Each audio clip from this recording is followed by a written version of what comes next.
So it looks like the nanny state is out in full force. They're going to be banning menthol cigarettes. We're going to talk about that in the Stopping Socialism TV segment. As always, I'm Donald Kendal, joined by Justin Haskins over there. Before we get into this, which I think is just a ludicrous story, but like I said, we'll get into it. I do have to say, like I say at the beginning of all of these videos, that you could help us get this message out there. You could help spread the word of Stopping Socialism just by hitting the like button, sharing this video, subscribing, all very easy things to do. Won't cost you a nickel, but it'll help us break through the algorithm that's put up by the Facebooks, the Googles, and the YouTubes of the world to prevent messages like this from getting out to more people. So, Justin, I'm reading from an article here. It says the U.S. Food and Drug Administration announced the other day that it was moving to ban the sale of menthol cigarettes and flavored cigars. Oh, look at that, flavored cigars. Yeah. This year is not just the single most important step for the federal agencies to take to reduce the deadly impact of tobacco use in the United States. It also comes with significant racial justice implications. Oh my gosh. But have you heard of this, Justin? They're going to try to they are moving to ban the sale of menthol cigarettes. Well, I did hear about the menthol cigarette. I did not know that the flavored cigars was involved in this, which is very interesting because I always wondered, because they banned flavored cigarettes. You told me this before earlier today when we were talking on the phone. They banned flavored cigarettes a while ago, right? Yeah. And so you go ahead. Yeah, it says here in this article, in 2009, Congress gave the FDA authority to ban all other flavored cigarettes, which it did in order to make these dangerous products less attractive to new smokers. But Congress stalled on menthols and asked for more study. So yeah, for more than a decade, there's been a ban on flavored cigarettes. That's interesting. They asked for more time to study. I wonder, to study what? I don't know. It's a good question. Like they know cigarettes are bad. That's the whole justification for them banning them, right? So what are they studying? I don't even understand what the logic of that is. It's very interesting. So the thing that I find so interesting about this topic and so many other topics related to this, and I know that, a lot of people on the left or even in the middle, they hate the slippery slope argument because, it annoys them, I think, because it's so logical, to be totally honest with you. But it's like, the problem I have with any of these, with sin taxes or with outright bans of any of these kinds of things, is that the logic behind banning flavored cigars, flavored cigarettes, menthol cigarettes, whatever, can be used by any logical person to ban all sorts of things. Many, many, many things. And for all those people out there who say, well, just because they're banning menthol cigarettes doesn't mean that they're going to ban other stuff. That's the same things that people said 20 years ago about whatever they were trying to ban back then. It's been progressively more bans. We haven't had less bans. We're not seeing fewer bans as time goes on. We're seeing more things being banned. So when I say today that, they could ban menthol cigarettes today, the same logic they used to do this, they could ban flavored alcohol in 10 years. People who laugh that off, it's like, well, why? The same logic could be used to do that. I mean, without a doubt. No, okay, let's focus on that one, the flavored alcohol, because in this article, which is obviously advocating for the ban of menthol cigarettes, it says that that like candy and fruit flavorings, menthol masks the unpleasant taste of tobacco. Is that not the exact same reason why we have flavored everything else when it comes to alcohol, right? Yes. Different flavored beers, different flavored vodkas, for example. It says, unlike those other flavors, however, menthol cigarettes have properties that mask the abrasiveness of tobacco smoke and induce users to inhale more deeply. So that's like the same thing when they have the process for like vodka, where it makes it a little bit smoother to drink, right? Should that be banned? Like, I don't understand why this is something unique that only exists in this idea of menthol cigarettes that can't be applied to something like alcohol. I think alcohol is a perfect analogy for all of this, to show a comparison, to show just the arbitrary ban of this product. And like, it says here that, the dangers of it, it's like one of the more preventable death things, higher amount of preventable death as a result of smoking cigarettes. Alcohol also a big you could be put in that same exact category. So why do we need alcohol? I mean, seriously, why do we need alcohol? I mean, like this is the point. Almost anything that's bad for you, and by bad for you, I mean anything that's not the most ideal thing in terms of your health. Okay, because obviously bad for you, it's a scale, all right? Some things are worse for you than others. Like cigarettes are bad for you. There are other things that are worse for you, right? Okay, there's a scale of things. So everything on that scale, logically, you could say, well, if we don't need this thing and health would be better without that thing, then why not just ban it?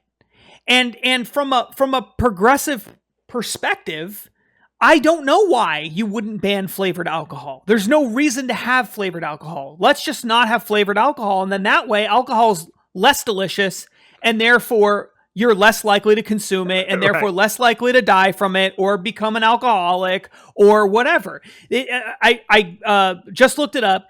About 95,000 people die from alcohol-related causes every year. That's almost 1 million people a decade. Sure. 1 million people a decade die from alcohol-related causes. Okay? Right. So don't those lives matter? Don't we care about those 1 million people who die? Well, let's ban alcohol. Well, I mean, and counter to that, on the flip side of that, when it comes to cigarettes, that smoking rates, according to this article, have plummeted in the 20th century. So it's like it's a problem. It's a solution in search of a problem. Like why now? I just don't understand. It just what hasn't plummeted? Drinking alcohol. That has not plummeted.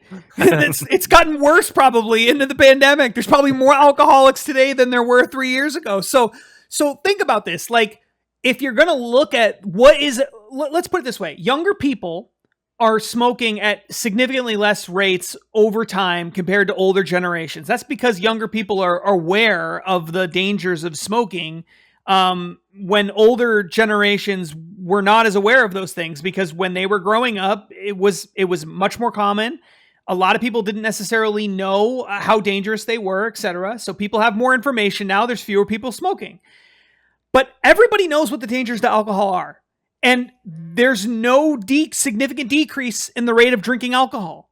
Right. So if we're looking at this just from a historic perspective, we're looking at the rate of consumption and all of these things, there's a really good argument to be made, as you just alluded to, that, the problems related to smoking cigarettes are going away anyway. But there's no indication that the problems related to people drinking alcohol are going away. So by that logic, doesn't it make more sense to ban alcohol than it does to ban cigarettes? Because this is a problem that isn't going away. And let's just be very clear about this. We are only bringing up this idea of them banning alcohol just to show how hypocritical all of this is. Not because we're advocating it. We would never advocate for banning that. And another thing to point out is neither of us are smokers. So it's not like we're being personally affected by this. We just read this and roll our eyes because this is the most ridiculous use of government power that I've seen in a while. We're not big drinkers either. We just like freedom. That's right. We just want people to we just want people to be free. I mean, that's and personal responsibility. Right, exactly. And that's the problem with this. And here's the other thing. And this is more important than all, because some people might say, well, maybe they should ban alcohol. We did ban alcohol. It didn't go over so well. But you know what's even worse for you than alcohol? Even worse for you than cigarettes? Fatty foods. That kills more people than anything. That is a bigger pandemic in the United States than COVID.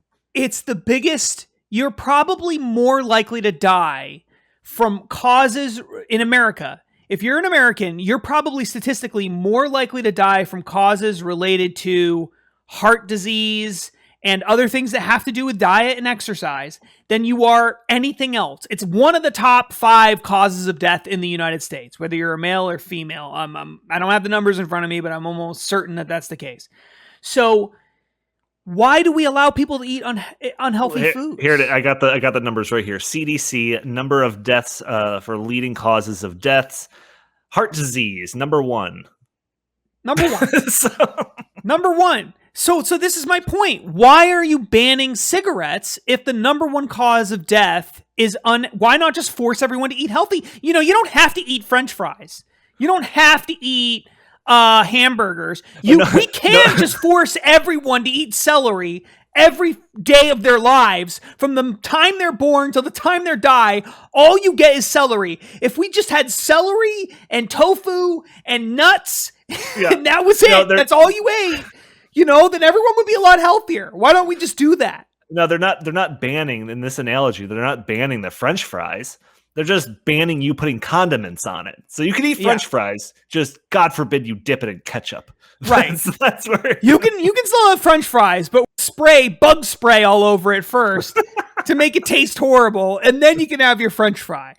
Like, we're gonna make it deadlier. We're actually gonna make the French fries even worse for you and even more deadly to make it less likely that you'll consume them.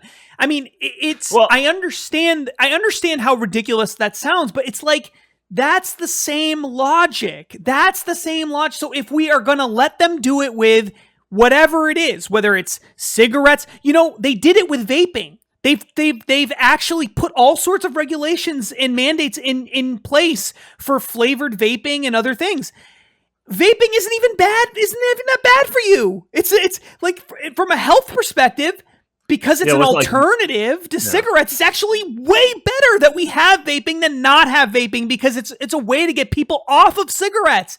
And yet they even put mandates in place for that. That shows you how arbitrary this all is. It can be anything they want it to be, anytime they want, if you start going down that road.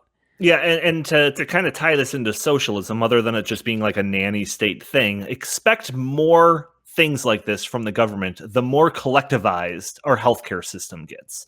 When we have a universal healthcare system, the brakes are off when it comes to them mandating stuff, because now it's not just about personal responsibility. It's about a burden that you're putting onto the collective.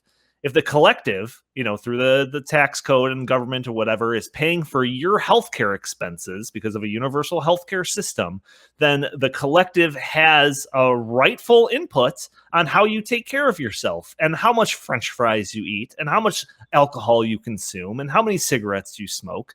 So as we get more and towards a collective society, expect more stuff like this. Yeah, that's the future that we have to look forward to. Exactly. And it's not just what you consume. It's not just what you eat. It's also what you don't do. Are you exercising enough? No. Right. Are you, you know, you could be healthier. You could get out and walk more and exercise more and join a gym and be a healthier person, because, you know, if you did that, it's less likely you'd have heart disease. It's less likely you'd cost the collective money. It would be better for the collective if you just got off your butt, got off the couch, and went onto a treadmill and ran a couple miles every day. It would be better for society. Like, once you start going down that road, because you can say, well, what about my freedom? Well, who cares about your freedom? What about my freedom? I'm putting money into this system, and you're going and you're just, 400 pounds eating potato chips all day long. That's not fair to me.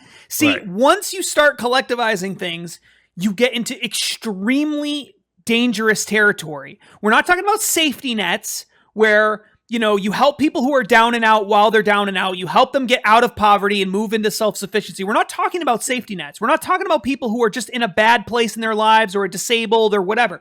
We're talking about collectivizing entire industries, entire ways of life. That's what single-payer healthcare is. It's not helping poor people, because if that's the case, then just give government-provided healthcare coverage to poor people.